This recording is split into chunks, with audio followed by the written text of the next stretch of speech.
እንደ ኢትዮጵያ መስማት የተሳናቸው ብሔራዊ ማህበረ መረጃ በመላ ሀገሪቱ ከ3.5 ሚሊዮን በላይ መስማት የተሳናቸው ዜጎች አሉ። እነዚህ ዜጎች ደግሞ የትኛውም ሰው በሚከውነው ተግባር ላይ የመሳተፍ ፍላጎት አላቸው። ለአብነትም መንጃ ፈቃድ ኖሯቸው ተሽከርካሪ መንዳት። እናም እንደ ዘመነው ዓለም ሁሉ መስማት የተሳናቸውን በኢትዮጵያ ምድር አሽከርካሪ የሚያደርገው ፈቃድ መሰጠቱ እንደ ትዕግስት አለማየሁ ላሉት መስማት የተሳናቸው ወገኖች ትልቅ ደስታን ፈጥሯል። እንደ ማንኛውም ዜጋ እኩል ተጠቃሚዎች መሆን መቻላችን በጣም ትልቅ እድል ነው። ምክንያቱም መስማት የተሳናቸው መኪና በማሽከርከር በብዙ መንገድ ተጠቃሚዎች መሆን ይችላሉ። ለምሳሌ ኢኮኖሚያቸውን ለማሳደግ ለመጨመር፣ ሌላው ደግሞ መስማት የተሳናቸው በብዛት አሽከርካሪ ሆነው የመስራት ፍላጎት አላቸው። ያ ማለት ደግሞ መስማት መሳን የሚያግደው ነገር የለም። በእርግጥም እንደዚህ ያለው መስማት ለተሳናቸው የሚፈቀደው የአሽከርካሪነት ፈቃድ መስጠት ባደጉ ሀገራት ከተጀመረ ቆይቷል። ለዚህ ደግሞ በአዲስ አበባ ዩኒቨርሲቲ የምልክት ቋንቋና መስማት የተሳናቸው ባህል መምህሩ ከተሞክሯቸው የተቀዳ እውነትን አካፍለውናል። ኔዘርላንድ ለትምህርት ሄጄ ነበረ። ከኤርፖርት እስከ ዩኒቨርሲቲው ድረስ መስማት ተሳናት ነበረች ይዛኝ ሄደችውና ብዙ ገጠመኞች አሉ።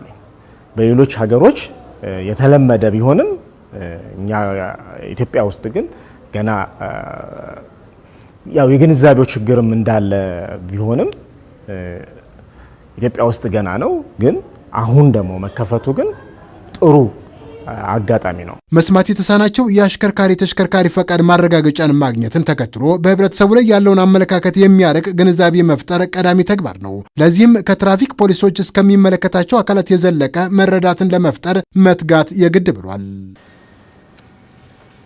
ግንዛቤ መስጠት አስፈላጊ ነው ብለን ስለምናምን መጀመሪያ ለሚመለከታቸው አካላት ግንዛቤ ማስጨበጫ ሰጥተናል። በአዲስ አበባ ከተማ ያሉ የተለያዩ ትራፊኮች ፖሊስ ኃላፊዎችን ጋብዘን መስማት ስለተሳናቸው ቅድሚያ ማወቅ ስላለባቸውና አውቀውት ወደ ስራ እንዲገቡ ለማስቻል ይህን ዛሬ ጀምረናል። እንደዚህ ያለውን መስማት የተሳናቸው ወገኖች ፍትሃዊ የማህበራዊና ኢኮኖሚያዊ እንቅስቃሴ ተጠቃሚ የማድረግ ተግባርን ሚዲያውም ግንዛቤ የመፍጠር ሚናው የጎላ ነው። መስማት የተሳናቸው በትክክል ስልጠና ከወሰዱ መንዳት ስለማይቸግራቸው አስተርጓሚ በመቅጠር ስልጠና ይሰጣል። ይህ ተግባር በኢትዮጵያ ብቻ የተጀመረ ሳይሆን በተለያዩ የዓለም ክፍሎች ተግባር ላይ ያለ በመሆኑ ሚዲያውም በዛ ልክ ሊሰራ ይገባል። መስማት የተሳናቸው በሚያሽከረክሩበት ጊዜ በሁሉም እውቅና እንዲኖረው በተሽከርካሪያቸው ውጫዊ አካል ላይ ምልክት ይደረጋል። ይህ ደግሞ ከትራፊክ ፖሊሶች ጋር በቀላሉ ለመግባባት ከሚሰጠው ስልጠና በተጓዳኝ እንዲያግዝ ያስችላል።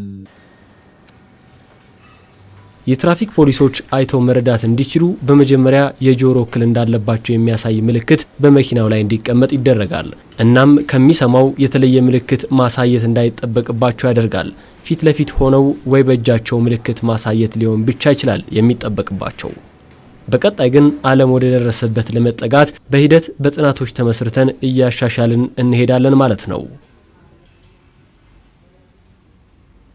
ከመስማት ከተሳናቸው ጋር ለመግባባት በእኛ ብቻም ሳይሆን ለሌሎቹም አባሎቻችን ይኸው ግንዛቤ ተሰጥቷቸው ሁሉ ሰው በተለይ በዚህ ሙያ ላይ ያለ ሰው በሙሉ ስለ መስማት የተሳናቸው መግባቢያ ቋንቋ መረዳትና ማወቅ አለበት። ያንን ካወቀን በኋላ መግባባት እንችላለን እላለሁና ይህ ስልጠና ወደ አባሎቻችንም ጭምር የግድ መወሰድ ያለበት እንደሆነ እረዳለሁ። የኢትዮጵያ አካል ጉዳተኞች ልማት ማዕከል መስማት የተሳናቸው በሚያሽከረክሩበት ወቅት ሊኖር የሚችልን ችግር ለመፍታት ግንዛቤ እንዲፈጠር መልከ ብዙ ድጋፎችን እያደረገ ነው። ማዕከሉ ይህን የግንዛቤ ስልጠና ለትራፊክ ፖሊሶች ትኩረት አድርጎ መስጠት ደግሞ ለዘርፉ አካታችነት ሚናው የጎላ ነው ብሏል። እንግዲህ የትራፊክ አባላት ይህንን ስልጠና ማግኘታቸው በቀጣይ ይህንን የመንጃ ፈቃድ አግኝተው ማሽከርከር ለሚጀምሩ መስማት የተሳናቸው የህብረተሰብ አካላት ተገቢውን አካታች የሆነ አገልግሎት እንዲሰጡ ያስችላቸዋል ብለን እናስባለን። መስማት ለተሳናቸው ይህንን ፈቃድ ከመስጠት ባለፈ በትክክለኛው መስመር ማለፍ በሚያስችል ትኩረት መመልከት ደግሞ ሌላው ተግባር ይሆናል።